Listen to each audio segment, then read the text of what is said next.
Hey guys, so ito yung proposed Fragsville Adventure Park.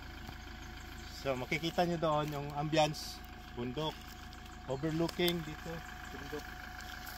Ayan. Hanggang dito yung bakod at ito yung designated campsite.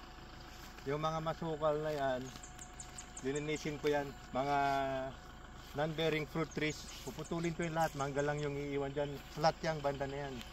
Tapos samahan nyo ko dito sa banda rito. Yan. Makikita nyo yung kubeta na yon dalawa, pero itong mga mangga dyan, pupultulin ko yan para clear yan sa gitna. Lahat yan, i-clear natin yan, pero itong mga mangga na yan, hindi.